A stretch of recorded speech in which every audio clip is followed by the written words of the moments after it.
তাকে ছাড়া আমি কিভাবে থাকবো, এই একটা কথা কখনো তোমাকে ভালো থাকতে দেবে না। কেউ কারো জীবনে অপরিহার্য না। এই সহজ কথাটা যতদিন তুমি না বুঝতে পারবে ততদিন তুমি ভালো থাকতে পারবে না। সময় সবকিছু বদলে দেয়। একসময় যে মানুষটা তোমার সাথে কথা না বলতে পেরে হাউমাউ করে কাঁদত, আর সে মানুষটা তোমার 50 বার কল রিসিভ করারও সময় পায় না। একসময় যে মানুষটা সারা রাত জেগে কথা বলার জন্য অনুরোধ করত, আজ তার খুব সহজে ঘুম চলে আসে। একসময় যে মানুষটা তুমি না খেলে খেত না, আজ তার সময় হয় না তোমার কাছে জানতে চাইবার তুমি খেয়েছো কিনা। একসময় যে মানুষটা তোমাকে ছাড়া 1 মিনিটও চলে না বলে শক্ত করে জড়িয়ে ধরত, আজ সেই মানুষটা 1 সপ্তাহ পরেও যোগাযোগ করার সময় পায় না। একসময় যে মানুষটা তোমার সবকিছু ভালো লাগতো, আজ সেই মানুষটার তোমার ভালো জিনিসগুলো অসহ্য লাগে। সময়ের সাথে সাথে পছন্দের মুখটাও অপছন্দ হয়ে যায়। সময়ের সাথে সাথে প্রিয় মানুষটাও অপ্রিয় হয়ে যায়। সময়ের সাথে সাথে প্রিয় অভ্যাসগুলো অপ্রিয় হয়ে যায়। শুধু সময়ের সাথে সাথে ভালোবাসাটা ভুলে যাওয়া যায় না। ভালোবাসা ভুলে যাওয়ার দরকার নেই। শুধু যে মানুষটা এত সহজে বদলে গিয়ে সব স্মৃতি, কমিটমেন্ট, আবেগ, অনুভূতি, ভালোবাসা ভুলে গেল, তাকে মনে করে আর কষ্ট পাবে না। ভুলে থাকার চেষ্টা করো, দেখবে একদিন মনটা ঠিক শক্ত হয়ে যাবে। যেমন লোহাকে বারবার আগুনে পুড়িয়ে আঘাত করে করে ধারালো অস্ত্র বানানো হয়, তুমি ঠিক তেমন আঘাতে আঘাতে ধারালো অস্ত্র হয়ে যাবে। সময় সব বদলে দেবে। সেদিন আর আজকের মতো তার ফোন না পেলে মন খারাপ হবে না। সেদিন আর তার সাথে দেখা না হবার জন্য কান্না আসবে না। সেদিন প্রতারকটাকে কৃতজ্ঞতা জানাবে, কারণ সে তোমাকে ঠকিয়েছে বলেই তুমি এতটা শক্ত হতে পেরেছ। সেদিন তোমাকে কেউ ভাঙতে পারবে না, কারণ পাথরে আঘাত করলে কাঁচই ভাঙবে, পাথর না। সে খুব ভালো ছিল। আমার ব্যর্থতা, আমি তাকে আগলে রাখতে পারলাম না। আমি কেমন ভালোবাসলাম তাকে, তার ভালো খারাপ আমি মানতে পারলাম না। ছি, আমার নিজের প্রতি নিজের রাগ হয়। তার ভালো খারাপ ভালো লাগা যদি আমি মেনে নিতাম, ইস, তাকেও আগলে রাখা যেত। আমি কেমন প্রেমিক ছিলাম, কখনো তার ভালো লাগার মূল্যই দেইনি। তার ভালো লাগতো কি জানেন? তার ভালো লাগতো আমি ছাড়া আরো অনেকের সাথে কথা বলতে। তার ভালো লাগতো আমাকে অপেক্ষা করিয়ে অন্যের সাথে কথা বলা। তার ভালো লাগতো আমি যেন তার রাগ ভাঙাই, আমার রাগ সে না ভাঙলেও চলবে। তার ভালো লাগতো ছেলে বন্ধুর সাথে খুব খারাপভাবে কথা বলা। তার ভালো লাগতো সবাইকে ছবি দেওয়া, কিন্তু আমি চাইলেই 1000 বাহানা। তার ভালো লাগতো মিথ্যে কথা বলা। তার ভালো লাগতো পুরনো প্রেমিকের সাথে কথা বলা। তার কিন্তু আমাকেও ভালো লাগতো, সেটাও আমি জানতাম। তার ভালো লাগতো ঘুমের নাম করে আমাকে এড়িয়ে চলা। তার ভালো লাগতো আমাকে কষ্ট দেওয়া। আমি তার এসব ভালো লাগা মেনে নিতে পারলাম না।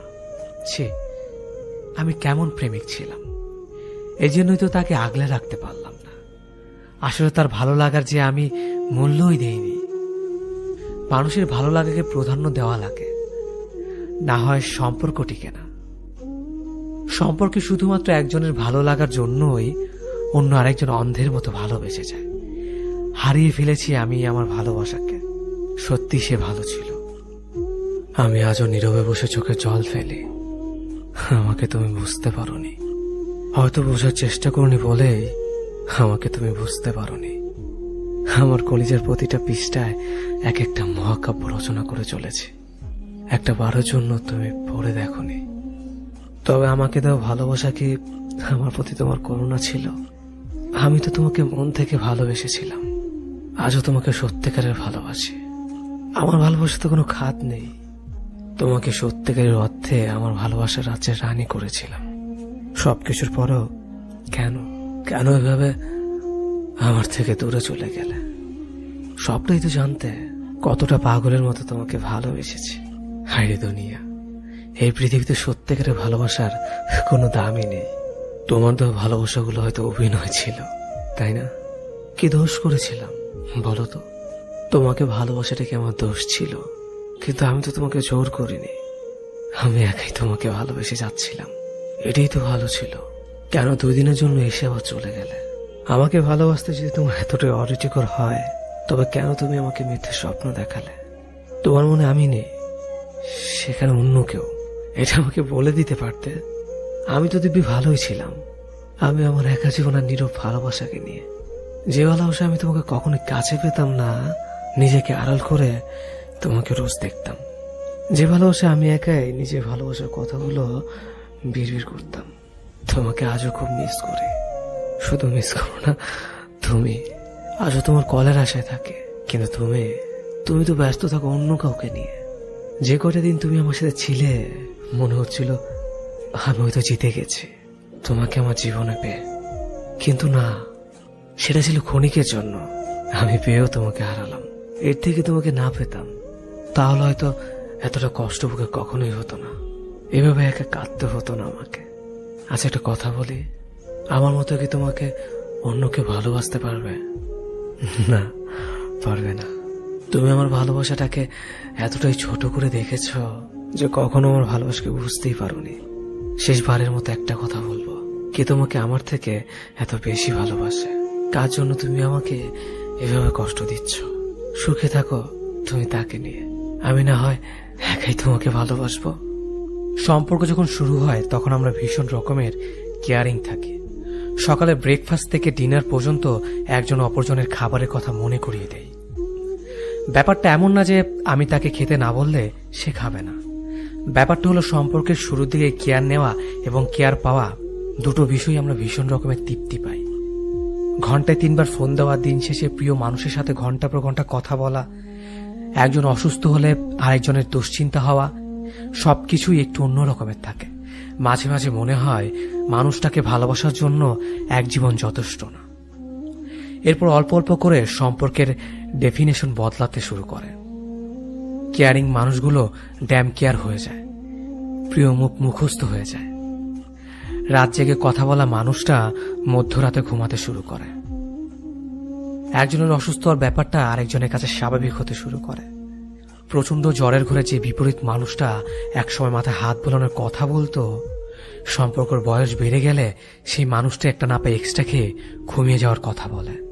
টিপ পড়লে তোমাকে কি যে সুন্দর লাগে বলা প্রেমিক একসময় চোখের নিচে পড়ে যাওয়া কালিরও খেয়াল করে না। আমরা বেরিয়ে আসতে শুরু করি একটা ফ্যান্টাসির জগৎ থেকে। তারপর একদিন আর সবকিছু আগের মতো চলতে থাকে না। সব কেমন এলোমেলো লাগে। মানুষটা অভ্যাস হয়ে গেলেও একসময় মানুষটাকে আর আপন লাগে না। হৃৎপিণ্ড ভর্তি ভালোবাসা মরে গিয়ে যেখানে অভিযোগ ঢুকতে শুরু করে। আহা, ইনসোমিনিয়া ঝাপটে ধরে সমস্ত শহরটাকে। আমরা আশ্রয়হীন থাকতে পারি না, সবসময় একটা আশ্রয় দরকার হয় আমাদের। তারপর আমরা দূরে যেতে শুরু করি, একটা নিরাপদ আশ্রয় খুঁজে, একটু প্রেম খুঁজে, একটু কেয়ারিং চাই। মাঝে মাঝে দূরে চলে যেতে হয়। দূরে চলে যাওয়াটা জরুরি। দূরত্ব সৃষ্টি না হলে মানুষগুলোকে গুরুত্ব বোঝানো যায় না। মাঝে মাঝে নিজেকে আড়াল করে মানুষগুলোকে টের পাইয়ে দিতে হয় বুকে কতটা গভীর কষ্ট জমে গেলে মানুষ দূরে চলে যায়। জীবনে হুট করে নতুন কাউকে মনে জায়গা দেওয়ার আগে একবার হলো পুরনো সে মানুষটার কথা ভেবে নিও, যাকে মনে জায়গা দিয়ে তুমি নির্মমভাবে ঠকেছিলে। তখন হয়তো তুমি ঠিক আড্ডা বুঝতে পারোনি প্রতারক মানুষটার করা অভিনয়টুকু, যার কারণে মানুষটার কথার মায়াজালে তুমি আটকে গিয়েছিলে। কিন্তু এখনো যদি সেই একইভাবে প্রতারিত হও, তাহলে তুমি এখনো বোকাই আছো। যে ভালোবাসতে চায় তাকেই যে ভালোবাসতে হবে এমনটা কোথাও লেখা নেই। সবাই তো আবার সত্যিকারের অর্থেই মন থেকে ভালোবাসে না। অনেকেরই ভালোবাসার কথার পেছনে থাকে অভিনয়, ছলনার, প্রতারণার মতো বাজে উদ্দেশ্য। সবার মিষ্টি কথায় নিজেকে ভোলাতে নেই। তোমার জীবনে অনেকেই ভালোবেসে কাছে আসতে চাইবে, কিন্তু সবাই তোমাকে সত্যিকারের অর্থে মন থেকে ভালোবাসবে না। অনেকেই শুধুমাত্র অতীতকে ভুলে থাকার জন্য নতুন করে কাউকে কাছে পেতে চায়। অনেকের কাছে ভালোবাসা শুধুমাত্র সময় কাটানোর জন্য। যে মানুষটা হুটহাট করে জীবনে চলে আসতে চায় তার বিদায় বেলাও হুটহাট করে হয়ে যায়। হঠাৎ করে চলে আসা মানুষগুলো সারা জীবন থাকতে আসে না। এরা অনেকটা অতিথি পাখির মতো, খানিকটা সময় মনে নাড়া দিয়ে চলে যায়। অতিথি পাখিকে যেমন আটকে রাখা যায় না, এদেরও ধরে রাখা যায় না। যে জীবন থেকে চলে যেতে চায় তাকে যেমন জোর করে ধরে রাখতে হয় না, তেমনিভাবে যে জীবনে হঠাৎ করে আসতে চায় তাকেও সাথে সাথে গ্রহণ করতে হয় না। মানুষটাকে অপেক্ষা করাতে হয়, তার ভালোবাসার পরীক্ষা নিতে হয়। এতে করে সঠিক মানুষ চিনতে পারা যায়। জীবনে ভুল কোনো মানুষকে ভালোবেসে ঠকে যাওয়ার থেকে সারা জীবন একা থাকাটাই অনেক ভালো। এতে করে আর যাই হোক, অন্তত ভুল কোনো মানুষের স্মৃতি নিয়ে সারা জীবন বেড়াতে হয় না। ভুল মানুষের স্মৃতি অনেকটাই দেহের ক্ষতর মতো, সারা জীবন চাইলেই একাই কাটিয়ে দেওয়া যায়। কিন্তু জীবনে ভুল কোনো মানুষের জন্য মায়া নিয়ে কাটিয়ে দেওয়া যায় না।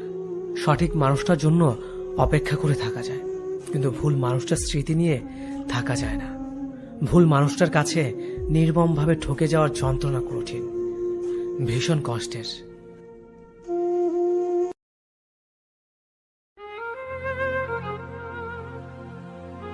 জানো, মাঝে মাঝে তোমার কথা মনে পড়লে খুব কষ্ট হয়, চিৎকার করতে ইচ্ছে করে। মনের ভেতর কেউ যেন আমাকে হত্যা করছে। কেন এমন ভয় হয় তোমার জন্য? পারবে কি উত্তর দিতে? মাঝরাতে ঘুম ভেঙে গেলে হঠাৎ আঁতকে উঠি। যেন মাঝে মাঝে ভাবি, যাকে নিয়ে এত চিন্তা করছি সে তো অন্য কারো কথা চিন্তা করে। শুধু শুধু আমি ভেবে কি করব? আর পরক্ষণে মন বলে, সে ভালো আছে তো, একবার ওর খোঁজ নিলে কেমন হয়। সে তো চায় না আমাকে। কেন এমন হয়? তোমাকে এতটা ভালোবাসি আর তুমি আমার প্রতি বিরক্ত। তবে কেন ভালোবেসেছিলে? তবে আমার চলে যাওয়া নিয়ে কেন এত চিন্তা করতে তুমি? আজ মনের মাঝে প্রশ্নগুলো ঘোরাফেরা করছে। আচ্ছা, মনে যেমন কথাগুলোর উত্তর কি কোনোদিনও পাবো না আমি? কোনোদিনও না। সারা জীবন প্রশ্নের মাঝেই পড়ে থাকবো। সময় তো অনেক পেরিয়ে গেছে, যোগাযোগ আজ বিচ্ছিন্ন হয়ে গেছে। কই, আমি তো ভুলিনি তোমাকে, আমি তো ভুলিনি আমাদের কাটানো মুহূর্তটাকে। তুমি কিভাবে পারলে এক নিমিষে ভুলে যেতে? তবে কি এক ফোঁটা ভালোবাসনি আমাকে? সবকিছু ছিল তোমার অভিনয়। হ্যাঁ, কিছু কিছু ছেলেরা একটু না, হয়তো অনেকখানি নির্ভরতা চায় তার প্রিয় সেই কাছের ভালো লাগার মানুষটা থেকে। সে চায় তার এলোমেলো ছন্নছাড়া সাদা কালো আর বেরঙের জীবনটাকে তার ভালোবাসার মানুষটা আর খুব যত্নের সাথে সাজিয়ে গুছিয়ে দিক, তাকে অন্ধকার থেকে আলোতে নিয়ে যাক। আর তার জন্য প্রেমিকের কাছে সেই ছন্নছাড়া প্রেমিক অবাধ্য প্রেমিক হয়ে থাকতে চায়। আকাশ হলো প্রেমিকটা তার প্রেমিকার কাছ থেকে হাতুড়ে গলায় ভালোবাসি শব্দটা শোনার থেকে রাগে রাগি ভার গলায় দু একটা ধমকার শাসনটাই বেশি পছন্দ করে। খাবার না খেয়ে বসে থাকে সে অবাধ্য প্রেমিক অপেক্ষা করে কখন তার প্রেমিকা তাকে অভিমান কণ্ঠে বলবে, এখনো খাওনি কেন? এভাবে কি তুমি আমাকে কষ্ট দিয়ে ভালো থাকো? ঠিক আছে, তাহলে খেও না। প্রতিবার বাইরে যাওয়ার আগে সে ছন্নছাড়া প্রেমিক অপেক্ষায় থাকে কখন তার দায়িত্ব নেয় সে প্রেমিকা কড়া কণ্ঠে বলবে, বাইরে যাচ্ছ যাও, কিন্তু সাবধানে রাস্তা পার হবা। জানি বারণ করলেও বাইক চালাবা, তাই বাইকের গতি কমিয়ে রেখে ড্রাইভ করবা। দয়া করে কথাগুলো মনে রাখার চেষ্টা করো। নিজের ছোট বড় সব ব্যাপারগুলোতেই সেবাধ্য প্রেমিকটা মেয়েটির উপর সম্পূর্ণভাবে নির্ভরশীল থাকতে চায়। আর দায়িত্ব নেওয়া সেই মেয়েটিও সাবলীলভাবে তার ছন্নছাড়া পাগলটার জীবন গোছানোর কাজে লেগে পড়ে, বাউন্ডুলে মানুষটাকে দায়িত্বশীল করার চেষ্টায়। অনেক ছেলেই তার মায়ের বাধ্য সন্তান হয়ে উঠতে পারে না। প্রতিদিনই নানান অজুহাতে ধূমপান করার জন্য 10-20 টাকা চেয়ে নেয়, আর মায়ের দেওয়া কুলাঙ্গার অবদার্থ অকর্মঠ শব্দগুলোকে খুব ভালোবাসা ও আন্তরিকতার সাথে গ্রহণ করে। কারণ সে অবদার্থ ছেলেটা জানে দিন শেষে তাকে তার মাই ভালোবাসবে।